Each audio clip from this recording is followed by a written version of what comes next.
Hey, salut, c'est Radburger. Bonne journée du 13 août pour le mot Darkness.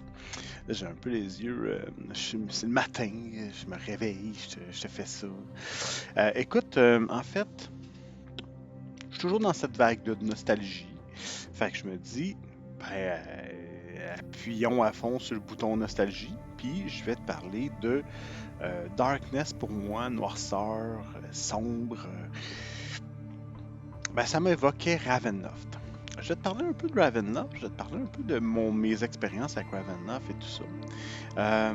Donc, Ravenloft, tu sais, c'est un vieux setting de Donjons et Dragons pour lequel moi j'ai un attachement particulier. Malgré que j'y ai pas joué tant que ça, j'y ai joué. J'ai joué quand même pas mal. Mais, euh, mais tu sais, bon, comparativement à d'autres, moi, celui que j'ai, c'est celui-là ici. Domain of Dread en version book softcover de Drive-Thru RPG. J'aimerais ça avoir une boîte à un moment donné. Je vais sûrement mettre la main sur une boîte. À un moment donné, la vie la mettra sur mon chemin, puis je ferai. Voilà. Mais c'est pas le cas encore. Donc, moi, j'ai joué beaucoup avec celle-là, la Realm of Horror, puis après ça, avec celle qui est venue après, là, une édition révisée. Celle-là, c'est la troisième édition. C'est comme le euh, troisième essai, si on veut, de Ravenloft. Celle-là, c'est en format livre et non en format boîte de la deuxième édition de Donjon Dragon. Fait que donc, voilà. Ravenloft, pour ceux qui ne connaissent pas, c'est un setting de gothic horror. C'est un univers de jeu dans lequel, en fait, c'est un demi-univers, il appelle un demi-plan, dans lequel des héros se font happer de d'autres univers et avec une brume les amène directement à Ravenloft ou sur le demi-plan sur le demi-plan et c'est là qu'ils vont entrer dans des espèces de royaumes. Les royaumes euh, sont menés par des Dark Lords. Ces Dark Lords-là ont tous été choisis par le plan pour, parce qu'ils sont pas fins. C'est ça. Parce qu'ils sont pas fins. Et ultimement, ils ont un peu un pouvoir mystique. La Terre, c'est eux. Ils représentent bien tout ce qui se passe dans la Terre, etc., etc. Celui qu'on connaît le plus, évidemment, c'est Strad. Notre ami Strad. Euh, je l'ai pas joué encore. Je me le planifie, mais je l'ai pas joué celle-là. Ah, c'est pas vrai. J'ai commencé à le jouer. On s'est rendu jusqu'à la Maison des Morts, là, niveau 5, genre. Et ouais, voilà. Et je l'ai joué. Et là, j'aimerais ça le maîtriser. Maintenant, Strahd, c'est le plus connu. C'est un univers qui est très sombre, un peu oppressant, dans la Barovie et tout ça. Ravenloft, moi, bon, en cinquième édition, ce qu'ils ont sorti, c'est qu'ils ont sorti en fait deux livres. Ils ont sorti Strahd, Curse of Strahd et celui-là ici, Van Richten Guide to Ravenloft. Je pense que je pense qu'il y a suffisamment là-dedans pour jouer des décennies, honnêtement. Ravenloft, c'est tellement riche, t'as juste à changer de domaine t'as juste à changer de domaine pour avoir beaucoup d'inspiration quand tu t'en vas ailleurs. Tu sais, comme là, je voyais, tu sais, t'as Barovie qui est l'espèce de Transylvanie. Les gens sont, tu sais, avec les gitans et tout ça. Puis là, tu vas avoir après ça toute l'espèce de côté superstition. Lui dans le château, il y a des gens qui disparaissent, etc., etc. Et là, t'es peut-être tanné de ça, tu vas aller ailleurs, mais fou, tu peux aller à Richemulot ou là, dans ce cas-là, mais tu vas être dans une espèce de Paris des années 1600 avec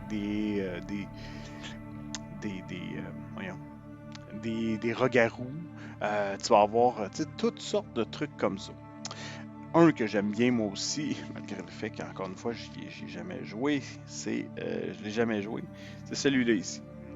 On a Black Rose Bloom, vous en reconnaissez Lord Sot de Dragonlance. Je vous ai déjà parlé de Dragonlance parce que lui aussi, il a passé du côté de Ravenloft. Et il y a un roman qui est exceptionnel, c'est un grand mot.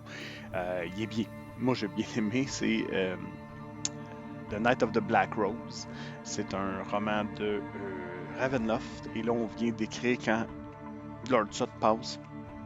et qui se confrontent à Strad. Beaucoup, beaucoup, beaucoup. Fait que donc, ça fait quand même pas mal de clash. Imaginez, t'as Lord Sot puis t'as Strad qui se cognent ensemble. Là. C'est assez particulier. Qu'est-ce qu'il y a d'autre? Moi, j'ai plein de choses de Ravenloft. Là, je vais me montrer au niveau de Ravenloft. Ben, ça, c'est la base de Ravenloft. C'est celui qui a parti le bal. Puis si tu regardes qui l'a écrit, ben, c'est Laura et Tracy Hickman. C'est des co-auteurs de la saga Dragonlance. Donc, encore une fois, des auteurs que moi, j'aime bien. Voilà. Ils ont sorti aussi un autre truc, là. Ravenloft 2 là, de Griffin Hill. La maison sur Griffin Hill. Bon, ça ressemble à être juste une maison à aller explorer. Là. J'ai pas. Ça m'a jamais vraiment intéressé celui-là. Je l'ai ici. Je le garde. Moi, je vais vous raconter là, ma première expérience de Dragonlance là,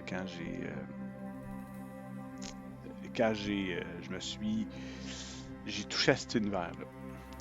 On était dans une game de Donjons et Dragons, puis à un moment donné, on jouait à Forgotten Realm. Et là, le master nous dit, c'est un master qui joue depuis quelques années, François, Monsieur Godbout.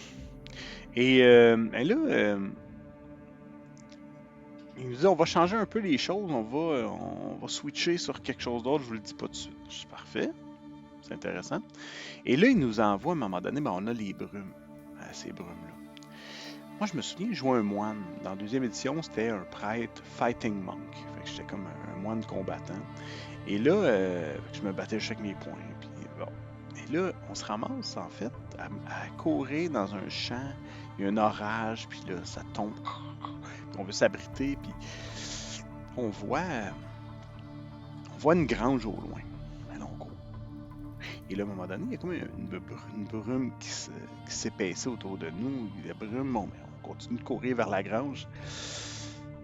Et là, à un moment donné, la brume se dissipe et on voit toujours la grange, mais il y a quelque chose de différent dans la grange et on n'est pas capable de mettre le doigt dessus.